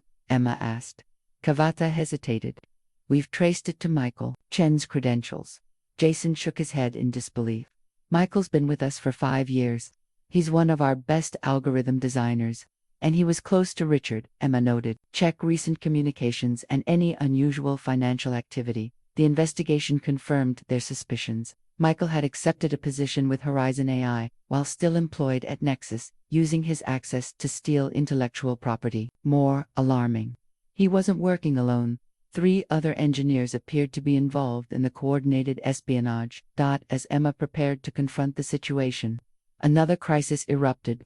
The collaborative AI system, in limited client testing, suddenly began generating erratic results, approving transactions it should reject, making recommendations contrary to established parameters, and occasionally shutting down entirely. "It's been sabotaged," Jason confirmed after an emergency diagnostic session. "Someone inserted malicious code designed to trigger failures under specific conditions. It's subtle enough that our testing missed it." Emma called Victoria with the grim update. "We're dealing with corporate espionage and system sabotage, both linked to Horizon. The board needs to know immediately," Victoria insisted. "This impacts fiduciary responsibility." The next morning, Emma faced the board with the full situation: client defections, intellectual property theft, and system sabotage. Several directors looked shaken, others seemed to be calculating exit strategies. "We've identified the responsible employees and terminated their access," Emma explained. "Security is escorting them out as we speak. We've also begun system recovery and implemented additional security protocols. This changes the competitive landscape significantly," observed one director. "Richard isn't just offering an alternative approach, he's actively undermining our company." Dr. Tam leaned forward. "What's your response plan, Emma?" "3 parts," Emma replied. "First, legal action against Horizon for corporate espionage and intellectual property theft. Second, accelerated development of a secure version of our collaborative system. Third, transparent communication with clients about what's happened and how we're addressing it. Legal battles are expensive and slow, countered another director, and transparency about security breaches could further erode client confidence. Hiding the truth would be worse, Emma insisted. We need to demonstrate integrity even under attack. After gaining the board's tentative support, Emma returned to find Jason waiting in her office, his expression grim. I've identified the sabotage method, he said. It's a technique we developed for the original replacement AIA, self-modifying code segment I designed personally. Emma studied him carefully. Are you saying you're responsible? No, Jason said firmly, but only someone familiar with my coding approach could have implemented this sabotage so effectively. It has to be someone I trained. By day's end, Emma had authorized a full security audit, launched legal proceedings against Horizon AI, and communicated directly with their remaining major clients about the situation. Most expressed concern but appreciated the transparency. A few accelerated their exploration of alternatives. That night, alone in her office, Emma stared at the crisis management plan on her screen. The company she had fought so hard to take control of was now under attack from multiple directions. Richard wasn't just competing, he was trying to destroy Nexus entirely. Her phone buzzed with a message from Jason. Found the central sabotage mechanism. Can repair the system, but it will take time. Team working through the night. Emma replied with a simple thank you, then set down her phone and walked to the window. The lights of the city glittered below, indifferent to the corporate war unfolding in their midst. This was the real test of her leadership, not the takeover, not the restructuring, but facing an existential threat from an enemy who knew their vulnerabilities intimately. Richard had designed this crisis to force Emma to abandon her collaborative approach and revert to his replacement strategy out of financial necessity. She would not give him that satisfaction, whatever it took. Nexus would survive and prove that there was a better way forward than the cold efficiency Richard championed. In the aftermath of the sabotage discovery, Emma made a decision that surprised her executive team. Rather than retreating to defensive positions, they would accelerate innovation. While legal proceedings against Horizon AI began their slow progress through the courts, Nexus would focus on creating something Richard couldn't steal or replicate: a fundamentally new approach to human-AI collaboration. Richard knows our current technology intimately, Emma explained during a late-night strategy session. Trying to out-automate him is a losing battle. We need to change the game entirely. She cleared her schedule for 3 days and set up a special project room where she and Jason would work directly with a small team of trusted engineers and user experience specialists. The room quickly filled with whiteboards covered in diagrams, code snippets, and user scenarios. The problem with current AI approaches is the underlying assumption, Emma said on their first morning, sipping coffee as they gathered around a conference table. Both replacement and assistive models position AI and humans as separate entities that either compete or cooperate. Jason nodded. Binary thinking, machine versus human. Exactly, Emma agreed. But what if we reconceived the relationship entirely, not as separate entities, but as an integrated system where each component handles what it does best? A UX designer named Priya raised her hand.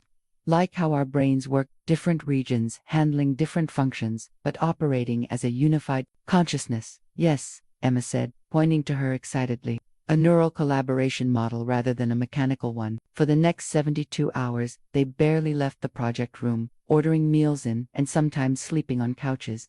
Traditional boundaries between CEO, engineers, and designers dissolved as they sketched, coded, debated, and refined their concept. By the third day, they had developed a working prototype they called Nexus Neural, a system that fluidly shifted processing between AI algorithms and human operators based on the nature of each task and decision. Unlike traditional collaborative systems, which typically assigned fixed functions to either AI or humans, Nexus Neural created dynamic workflows that evolved based on ongoing performance and context. It's learning not just what decisions to make, but when to defer to human judgment and when to act autonomously, Jason explained as they watched the system navigate a complex client scenario. And more importantly, It's explaining its reasoning in ways humans can intuitively understand. Emma studied the interface, noting how it highlighted decision factors and uncertainty levels in a visual format that made AI thinking transparent to users. This shifts the paradigm from humans supervising AI to a genuine thought partnership. Priya demonstrated how the system presented information differently based on each user's cognitive preferences. Some received primarily visual data, others text, others structured hierarchies, all conveying the same core information. Personalization at the cognitive level, she explained. The system adapts to how your brain processes information, not just what information you need. When they finally emerged from their innovation sprint, exhausted but energized, Emma called an executive meeting to share their breakthrough. The reception was cautiously optimistic, with the CFO raising the inevitable question, how quickly can we implement this? And what's the cost? We'll need 6 weeks for limited deployment, another 3 months for full rollout, Jason replied.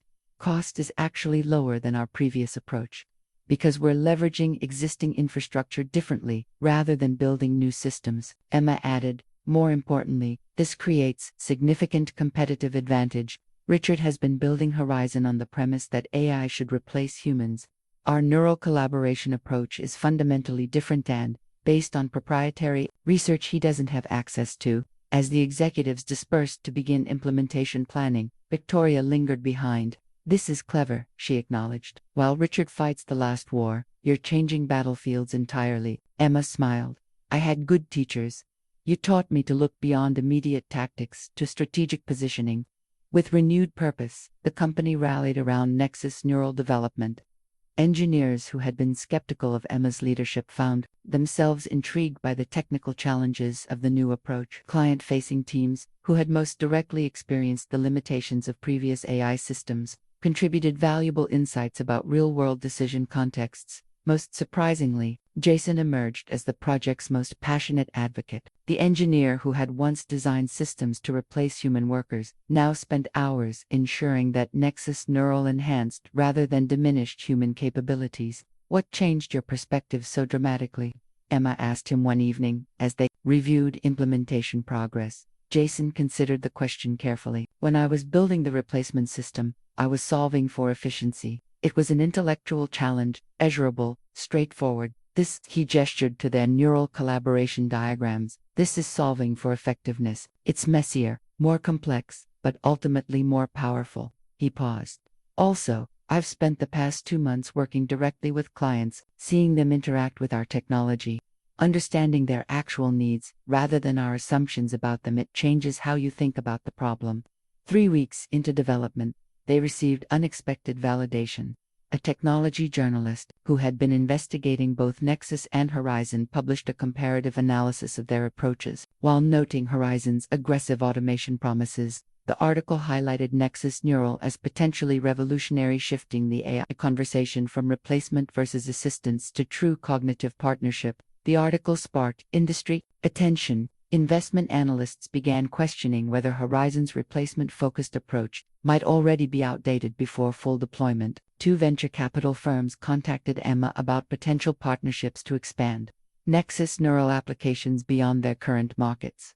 Most significantly, Westlake Systems, the major client who had defected to Horizon, requested a demonstration of the neural collaboration system. Their CTO arrived, skeptical but left visibly impressed.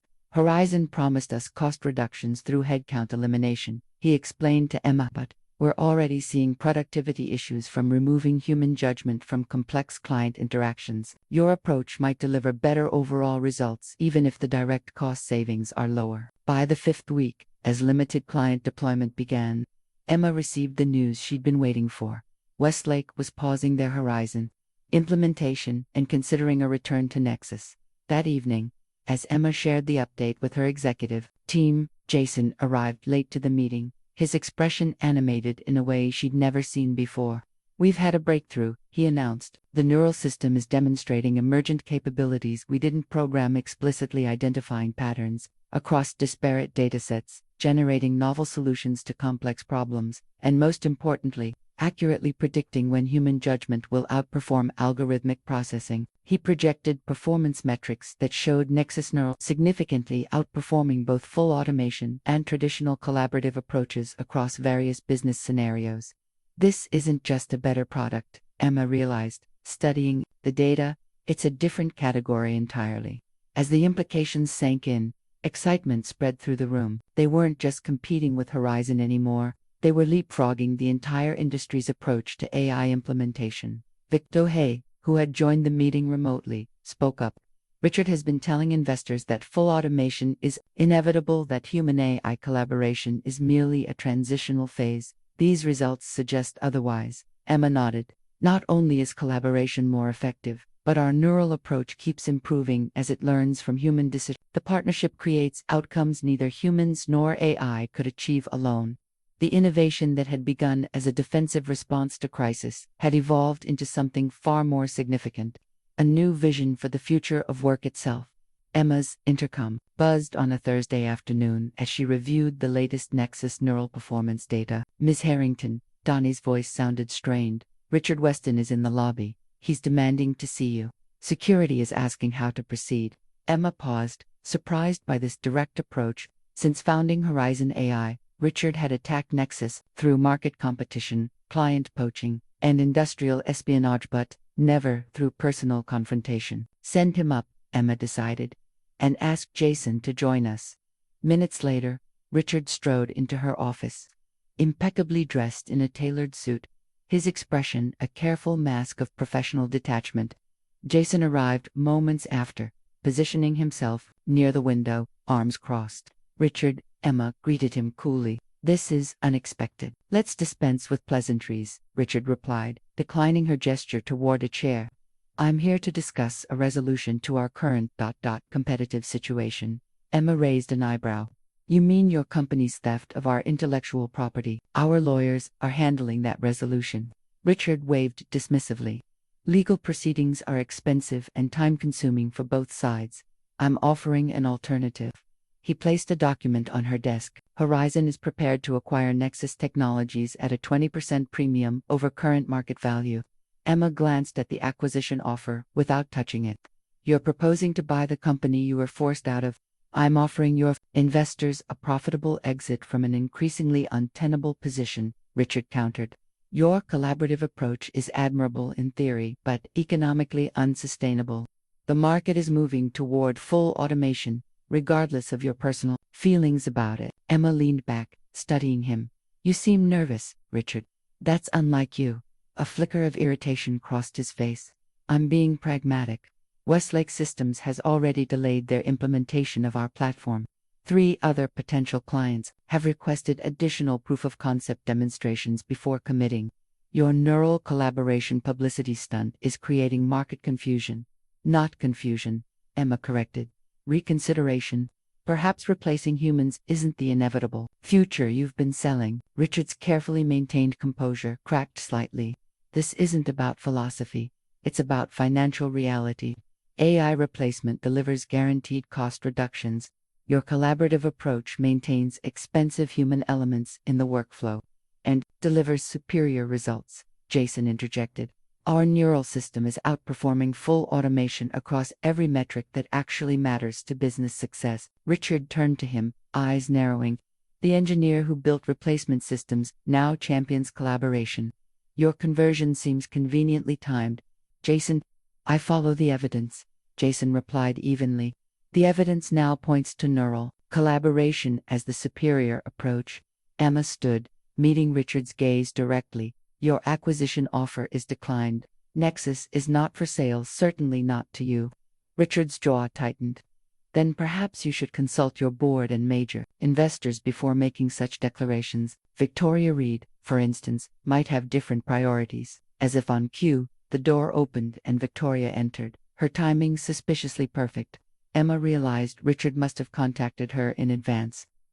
"Victoria," Richard greeted her with a thin smile, "I was just explaining to Emma the financial benefits of my acquisition proposal." Victoria glanced between them, her expression carefully neutral. "I received your presentation, Richard, quite comprehensive." Emma felt a momentary doubt. Had Victoria been negotiating with Richard behind her back. After all, Victoria was an investor first, with fiduciary responsibility to maximize returns. The offer provides immediate value to shareholders. Richard continued smoothly. Rather than enduring a prolonged market battle with uncertain outcomes, Victoria turned to Emma. Have you shared our latest neural collaboration results with Richard? Emma shook her head, understanding Victoria's strategy instantly. He hasn't seen the comprehensive data. Victoria opened her tablet and projected a series of performance charts onto the wall screen. These are real-world results from the first 3 weeks of limited deployment. Neural collaboration is outperforming full automation by significant margins in decision quality, client satisfaction, and even cost efficiency when measured holistically. She swiped to the next screen, showing investor analysis. 3 independent financial firms have reviewed these results, all project Nexus valuation to increase substantially as neural collaboration deployment expands. Richard studied the data, his confidence visibly wavering. Preliminary results are often misleading. Long-term implementation will reveal the true costs of maintaining human elements. Perhaps, Victoria acknowledged. But as an investor, I prefer evidence over ideology. The evidence currently favors Emma's approach. She closed her tablet decisively. Your acquisition offer undervalues Nexus significantly. Richard, I've recommended the board reject it. Richard's expression hardened. This isn't over. Horizon has secured significant venture funding. We'll be accelerating our market penetration strategy immediately, through more corporate espionage. Emma asked pointedly. Through aggressive innovation and competitive pricing, Richard snapped. The 4 engineers who left your company legally brought their expertise to Horizon. If they happened to remember certain technical approaches, that's hardly actionable theft.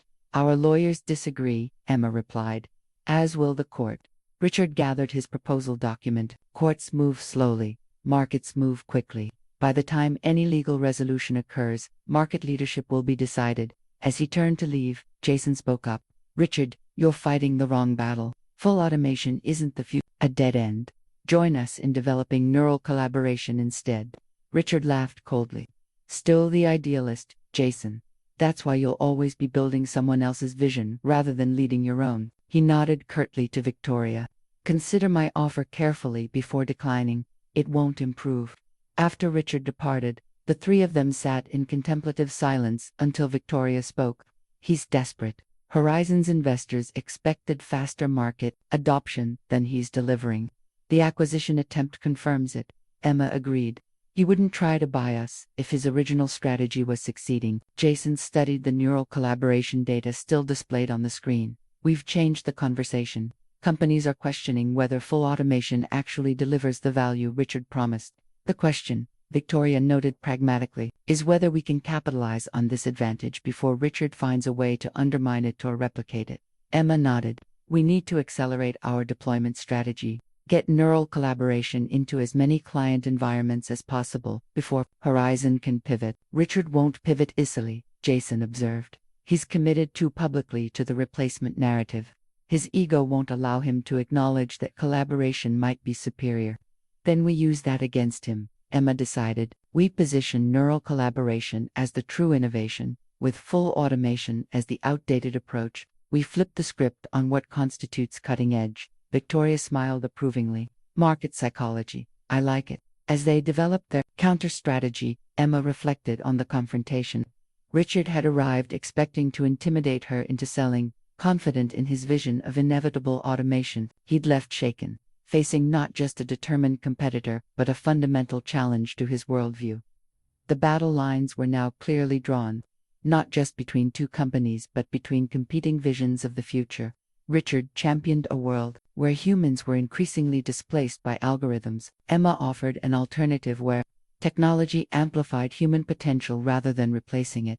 The confrontation had clarified what was truly at stake, not just the fate of Nexus Technologies, but the nature of work itself in an AI-enabled world. And for the first time since taking control of the company, Emma felt certain they would win, not because their technology was superior, though it was, but because their vision aligned with what people ultimately wanted from innovation: tools that made them better, not obsolete. On a rare Saturday morning at home, Emma stood on her apartment balcony, coffee growing cold in her hands as she stared at the city skyline. For the first time in months, she had nowhere to be, no crisis to manage, no presentation to prepare.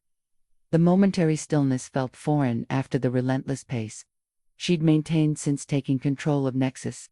The confrontation with Richard had occurred 3 weeks ago. Since then, Nexus Neural had gained significant market attention. 3 major clients had committed to full implementation, and Westlake Systems had officially terminated their contract with Horizon to return to Nexus. The company's stock had stabilized, then begun a steady climb as analyst reports highlighted their innovative approach. By all objective measures, Emma was winning, yet standing alone in her apartment, surrounded by unopened mail, dusty surfaces, and wilting plants, she felt the personal cost of that victory with unexpected clarity. Her phone buzzed with a text from Margaret. "Lunch today. You've been canceling." "For weeks," Emma sighed, realizing how she'd neglected even her closest relationships. "Yes," she replied. "Name the place. I'll be there."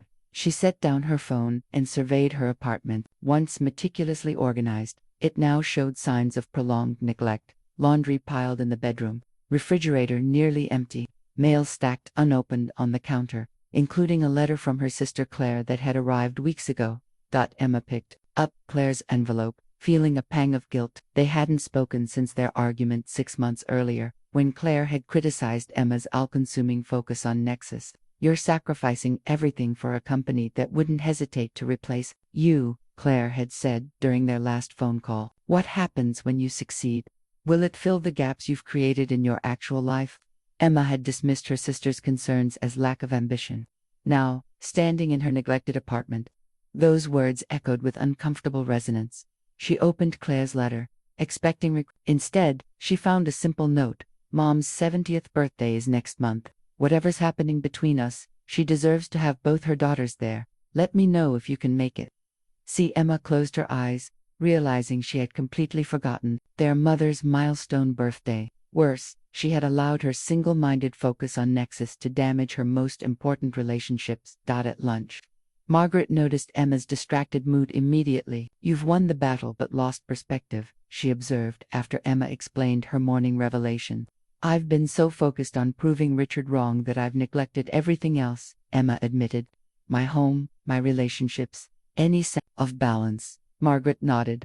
"The greatest irony would be succeeding in your mission to create more human-centered technology while losing your own humanity in the process." "That's exactly what's happening," Emma acknowledged. "I've become as obsessed with my vision as Richard is with his, just in the opposite direction." After lunch, Emma made 2 decisions. First, she called Claire, apologizing for her absence and confirming she would attend their mother's birthday celebration. The relief in her sister's voice made the work Emma would need to reschedule seem insignificant by comparison. Second, she decided to implement at Nexus what she had neglected in her own life: balance. If the company truly valued human well-being alongside technological advancement, its leadership needed to model that priority. Monday morning, Emma surprised her executive team by announcing a new company-wide policy: mandatory disconnection periods, flexible scheduling options, and a prohibition on after-hours emails, except in genuine emergencies. "Our neural collaboration technology recognizes that humans and AI each have different strengths," she explained. "Similarly, our workplace should recognize that humans need rest, connection, and meaning, not just productivity." Some executives expressed concern about implementation challenges, but Emma was firm. "We can't advocate for human-centered technology while treating our own people like productivity machines. The change starts with us." To demonstrate her commitment, Emma began leaving the office by 6 p.m. 3 days a week and dedicated Fridays to thinking and planning rather than meetings. She scheduled a weekend visit to her mother ahead of the birthday celebration, the first such visit in over a year. The initial adjustment was difficult.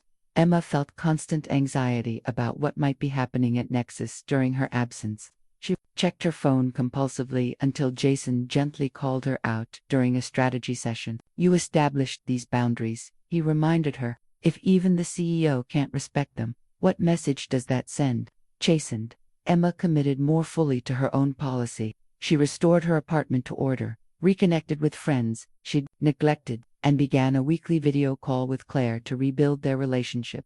3 weeks into this rebalancing effort, Victoria requested a private meeting. Emma braced herself for criticism about her reduced hours, but Victoria surprised her. "You seem more focused," Victoria observed. "More decisive. More creative." "I'm working less," Emma admitted cautiously. "You're working differently," Victoria corrected. "Quality over quantity. It's noticeable in your strategic thinking." Emma nodded.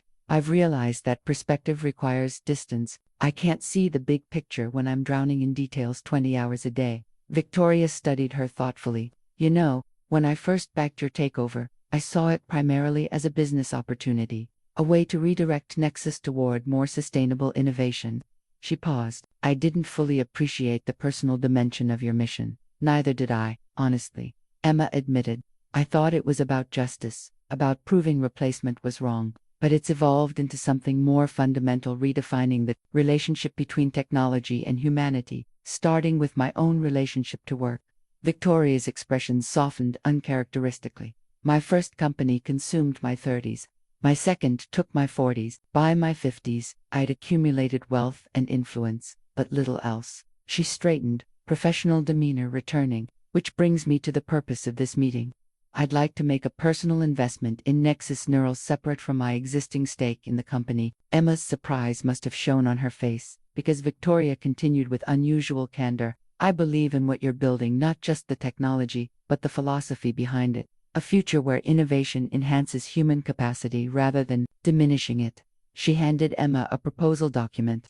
"Review this when you have time. There's no rush." As Victoria left, Emma realized how significantly both of them had evolved through this journey. Victoria, the hard-nosed investor, was now championing a more humanistic approach to technology, and Emma, who had begun with righteous anger, was learning that true leadership required balance, perspective, and connection, the very qualities her neural collaboration system was designed to support.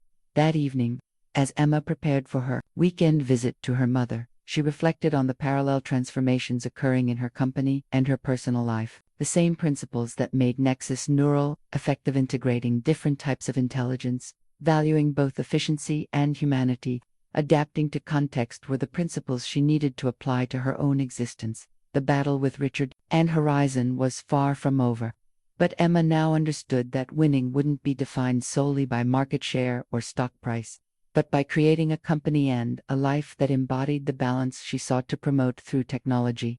6 months after Emma's takeover, Nexus Technologies hosted a client summit to showcase the fully implemented neural collaboration system. The company's headquarters had been transformed for the occasion, with interactive demonstrations throughout the building and real-time performance metrics displayed on massive screens in the main atrium. Emma moved through the crowded space, noting the mix of current clients, prospective customers, industry analysts, and even competitors who had come to witness what technology publications were calling the collaboration revolution. The atmosphere buzzed with energy as visitors experienced firsthand how the neural system adapted to different thinking styles and decision contexts. "The personalization is remarkable," commented a CEO from a financial services firm. "The system presents information differently to each member of my team based on their cognitive preferences, yet they all arrive at a shared understanding." Emma nodded. "That's the fundamental insight that makes neural collaboration different from traditional approaches. It's not about humans adapting to technology or technology replacing humans. It's about creating a genuine, cognitive partnership across the room." Jason guided a group of technical leaders through a demonstration of the system's adaptive learning capabilities. Emma smiled, noting how naturally he had evolved into his role as the public face of their collaborative approach. The same engineer who had once designed systems to replace human workers, now passionately advocating for human AI partnership. Victoria appeared at her side, observing the crowd with satisfaction. "The market is responding. Our stock hit another record high this morning." "And Horizon?" Emma asked quietly. Victoria's expression turned serious. "Struggling. They've had to scale back their replacement promises after several high-profile implementation failures. Richard is facing pressure from his investors to show results." Before Emma could respond, Donnie approached with an update. "The Wall Street Journal reporter is ready for your interview, and the team from Westlake Systems wants to share their implementation data when you have a moment." The next few hours passed in a blur of presentations, interviews, and client conversations. By mid, Emma retreated briefly to her office for a moment of quiet before the closing keynote address she would deliver. A knock at her door revealed Margaret, who had returned to Nexus as Chief Ethics Officer, overseeing the human impact of all technology implementations. Quite a transformation from 6 months ago, Margaret observed, settling into a chair. Remember when you were escorted out of this building? Emma smiled. Some days it feels like another lifetime. Other days, it's still fresh. You've accomplished what you set out to do, Margaret noted. Nexus is thriving. The neural collaboration approach is gaining industry acceptance. And Richard's replacement strategy is faltering. It's not just about beating Richard anymore, Emma reflected. It's about creating something genuinely better, technology that enhances human potential rather than diminishing it. Margaret studied her former protege with pride. You've grown into this role, not just as CEO, but as a thought leader, with excellent guidance, Emma acknowledged, glancing at the time. I should prepare for the keynote. An hour later, Emma stood on stage before hundreds of industry leaders, clients, and employees. Behind her, a massive screen displayed the Nexus Neuro logo alongside real-time data, showing the system's performance across different client implementations. 6 months ago, I stood before our company and outlined a new vision for Nexus Technologies, Emma began.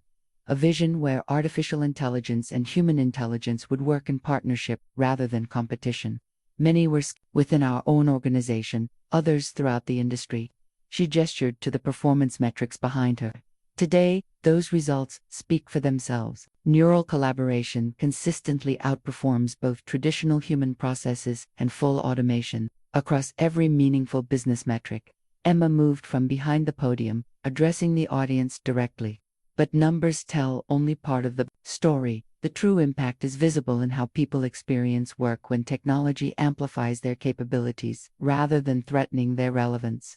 She invited several clients to join her on stage, each sharing brief stories about how neural collaboration had transformed their organizations, not just operationally, but culturally. Our employee engagement scores have increased 40% since implementation, reported the Westlake Systems CEO, who had returned to Nexus after a brief and unsuccessful experiment with Horizon. People no longer fear being replaced by algorithms. Instead, they're excited about how the technology helps them do their best work. After the client testimonials, Emma introduced the next phase of neural collaboration development, expanding beyond business applications to healthcare, education, and creative fields. The same principles that make our system effective in business decision-making can transform how we diagnose illness, personalize learning, and enhance creative expression, she explained.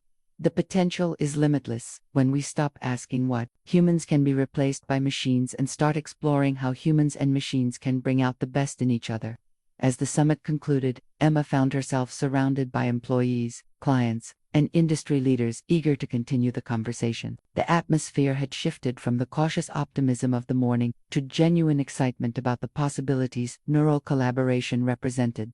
Later that evening, after the last guests had departed, Emma walked through the quiet building, with Jason, reviewing the day's events. We've created something important, Jason said, pausing by a window overlooking the city. Something that could change how people think about AI fundamentally. Emma nodded. From threat to partner. It's a significant shift, not just for the technology, Jason observed. For the company culture too. He gestured toward the engineering department, where lights still burned as teams worked on the healthcare applications Emma had announced. People believe in what we're building now. They see purpose beyond profit. Speaking of the team, Emma said, checking her watch. Shouldn't you be heading home? It's family dinner night, isn't it? Jason smiled. Sarah's cooking. I promised not to be late. He hesitated. That's another change I wouldn't have anticipated 6 months ago, actually having dinner with my family regularly. Work-life balance isn't just a policy, Emma replied. It's part of our core philosophy. Technology should create more space for humanity, not less. After Jason left, Emma made a final stop at her office to collect her things. On her desk sat a framed photo from her mother's birthday celebration 2 months earlier, Emma and Claire, with their arms around their mother, all three laughing at some forgotten joke. Beside it stood a small award Nexus had received for innovation in workplace culture. The juxtaposition struck Emma as perfectly appropriate. The professional and personal transformations of the past 6 months were intertwined, each reinforcing the other. Her reconnection with family and friends had deepened her conviction about creating technology that enhanced human connection rather than replacing it. And the company's evolving culture had reminded her of the importance of balance in her own life. As Emma switched off her office lights and headed toward the elevator, she reflected on how differently this day had ended compared to the day of her termination. She had walked out of this building then filled with humiliation and anger. Tonight, she left with purpose and perspective, not just about the company's future, but about her own. The new beginning wasn't just for Nexus Technologies. It was for everyone whose relationship with technology would be shaped by the principles of neural collaboration rather than replacement. And it was for Emma herself, who had found a way to lead with both determination and balance, ambition and humanity. 1 year to the day after Emma's takeover, she stood at the window of her office, watching employees arrive for what most believed was simply an anniversary celebration.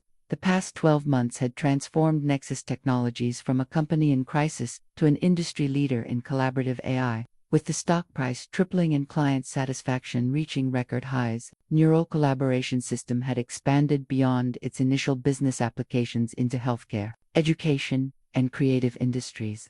Each implementation reinforcing the core philosophy: technology should enhance human potential, not replace it. Emma's assistant knocked gently before entering. "Everything's ready for the announcement," Donnie said. "The board is assembled in the conference room, and the company-wide stream goes live in 30 minutes. "Thank you," Emma replied. "And the other arrangements, all confirmed. The press release is scheduled for noon, after your internal announcement." As Donnie departed, Emma's phone buzzed with a message from Victoria: "Ready when you are." Historical moment. Emma smiled, appreciating the significance of the day. What she was about to announce would cement Nexus's transformation and establish its legacy for years to come. She made her way to the boardroom, where directors sat in anticipation. Dr. Tam, now board chair, greeted her warmly. "A momentous day, Emma. Are you certain about this?" "Completely," Emma confirmed. "It's the right next step." The board meeting proceeded efficiently. With unanimous approval for the proposal Emma had developed over the past 3 months, with that final authorization secured, she headed to the company auditorium, where employees had gathered for the anniversary celebration. The space looked dramatically different from a year ago when Emma had announced the restructuring. Gone was the tension and uncertainty. Instead, the room buzzed with the energy of a company confident in its direction and purpose. As Emma took the stage, the audience applauded enthusiastically. Many were wearing the Human Plus AI t-shirts that had become unofficial company attire, symbolizing the collaborative approach that defined Nexus. 1 year ago today, Emma began, "I stood on this stage and outlined a new vision for Nexus Technologies, a vision where artificial intelligence would enhance human capabilities rather than replace them." Many doubted whether this approach could succeed in a market seemingly determined to eliminate human roles. She gestured to the screens displaying the company's performance metrics. Today, those doubts have been answered. Neural collaboration hasn't just succeeded, it has redefined what's possible when humans and AI work in genuine partnership. Emma paused, looking out at the faces before her, some who had been with Nexus for decades, others who had joined during the past year's expansion, all united by the shared mission they had built together.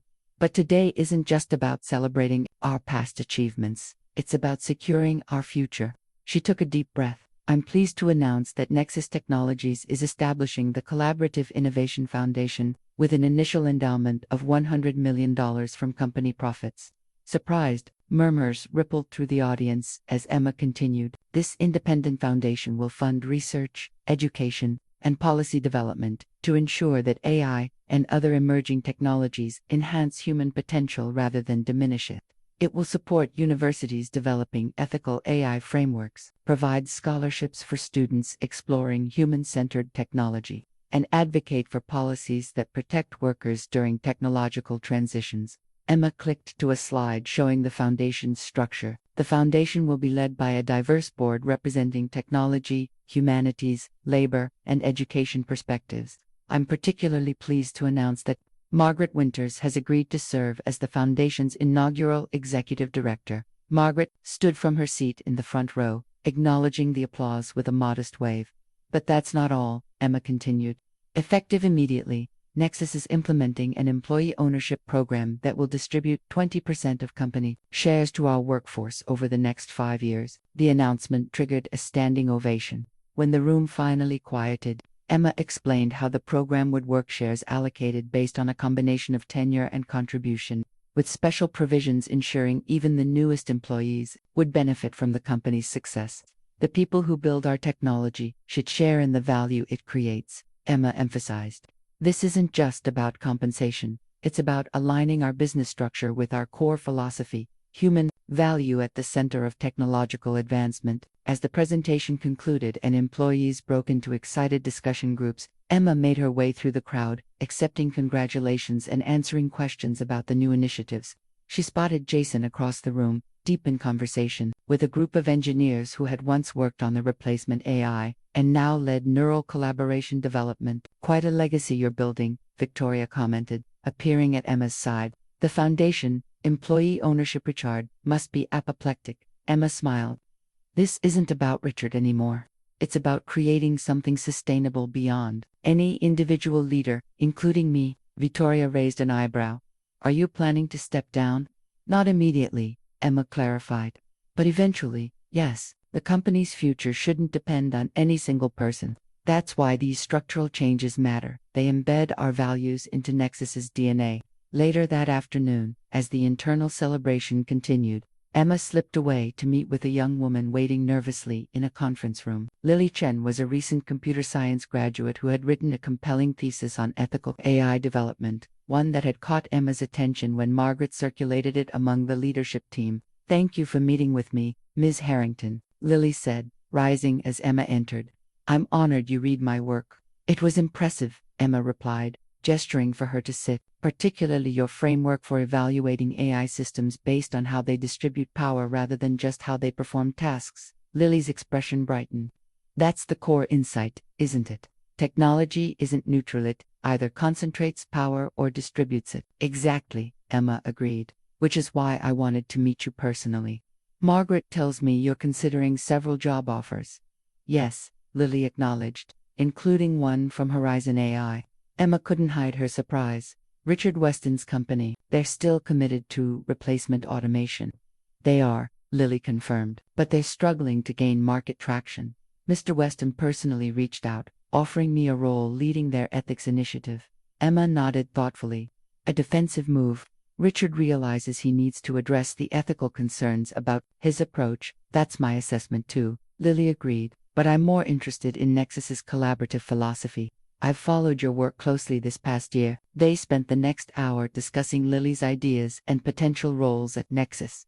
Emma was impressed by the young woman's clarity of thought and ethical commitment, qualities that reminded her of her own convictions when she had first challenged Richard's replacement strategy. "We'd be fortunate to have you join our team," Emma concluded, "but more importantly, the industry needs voices like yours shaping how technology evolves."